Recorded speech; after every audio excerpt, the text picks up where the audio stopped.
Welcome to my lecture. The theme of the lecture is Grammar in the Systemic Conception of Language. Language is a means of forming and storing ideas as reflections of reality and exchanging them in the process of human intercourse. Language is social by nature. It is inseparably connected with the people who are its creators and users. It grows and it develops together with the development of society. Language incorporates the three constituent parts, each being inherent in it by virtue of its social nature. These parts are the phonological system, the lexical system, and the grammatical system. The phonological system is the sub-foundation of language. It determines the material, phonetical appearance of its significative units. The lexical system is the whole set of naming means of language, that is, words and the stable word groups. The grammatical system is a whole set of regularities, determining the combination of naming means in the formation of utterances as the embodiment of thinking process. Each of the three constituent parts of language is studied by a particular linguistic discipline. The phonological description of language is affected by the science of phonology. The lexical description of language is affected by the science of lexicology. The grammatical description of language is affected by the science of grammar. A practical description is aimed at providing the student with a manual of practical mastery of the corresponding part of language.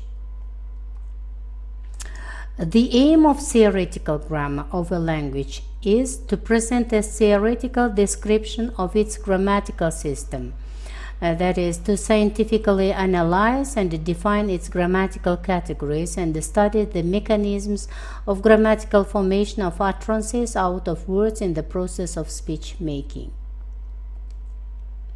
So, in earlier periods of the development of linguistic knowledge, grammatical scholars believed that the only purpose of grammar was to give strict rules of writing and speaking correctly.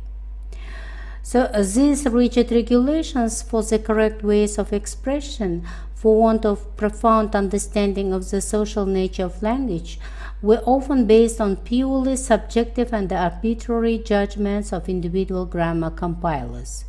The result of this prescriptive approach was that, alongside of quite essential and useful information, non-existent rules were formulated that stood in sheer contradiction with the existing language usage, that is, lingual reality.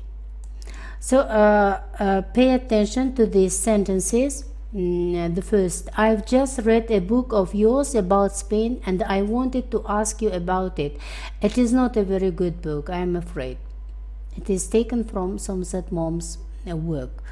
And the second, I feel a good deal of hesitation about telling you this story of my own.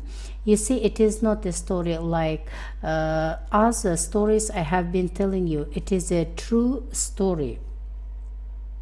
So here, observe however, English sentences taken from the works of distinguished authors directly contradicting this rule. That is a rule of the English article, stating that the noun which denotes an object already known by the listener should be used with a definite article.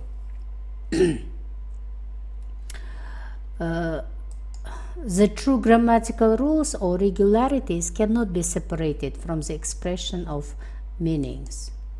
Word order as an element of grammatical form is laden with its own meaningful functions. It can express in particular the difference between the central idea of the utterance and the marginal idea, between emotive and the unemotive modes of speech, between different types of style. So here, to understand the contradictions between the bluntly formulated rules and the reality, so pay attention to these sentences. Thus, if the inverted word order in a given sentence does not express these functions, then its use should be considered as quite correct. Here, in the center of the room, under the chandelier, as became a host, stood the head of the family, old Jolyon himself. The word arrangement in the utterance expresses a narrative description with a central informative element placed in the strongest semantic position in the narration, at the end. Compare the same sort of arrangement accompanying a plainer presentation of subject matter. Inside, on a wooden bunk, lay a wooden Indian woman. So, the next, the planes of language.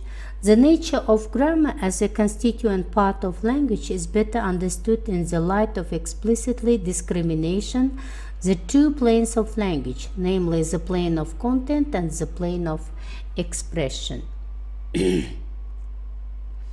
The plane of content comprises purely semantic elements contained in language, while the plane of expression comprises the material, formal units of language taken by themselves, apart from the meanings rendered by them. The correspondence between the planes of content and the expression is very complex, and it is peculiar to each language. This complexity is clearly illustrated by the phenomena of polysemy, homonymy, and synonymy. So in the cases of polysemy and homonymy, two or more units of the plane of content correspond to one unit of the plane of expression. So in the cases of synonymy, conversely, two or more units of the plane of expression correspond to one unit of the plane of content. So taking into consideration the discrimination between the two planes, we may say that the purpose of grammar as a linguistic discipline is to disclose and formulate the regularities of the correspondence between the plane of content and the plane of expression in the formation of utterances out of the stocks of words as part of the process of speech production. Language, in the narrow sense of the word, is the system of means of expression, while speech, in the same narrow sense, should be understood as a manifestation of the word, of the system of language in the process of intercourse. The system of language includes sounds, morphemes, words, word groups, the regularities, the rules of the use of these units. Speech comprises both the act of producing utterances and the utterances themselves, the text. Language and the speech are inseparable. They form together an organic unity. The grammatical system, being an integral part of the lingual macrosystem, it dynamically connects language with speech because it categorically determines the lingual process of utterance production. Lingual units stand to one another in two fundamental types of relations, syntagmatic and paradigmatic. Syntagmatic relations are immediate linear relations between units in the segmental sequence. So, for example, the spaceship was launched without the help of a booster rocket. The other type of relations opposed to syntagmatic and called paradigmatic are such as exist between elements of the system outside the strings where they co-occur. Grammatical paradigm presents a productive series of forms, each consisting of a syntagmatic connection of two elements, one common for the whole of the series stem, the other specific for every individual form in the series, grammatical feature, inflection, suffix, auxiliary word. Grammatical paradigms express various grammatical categories.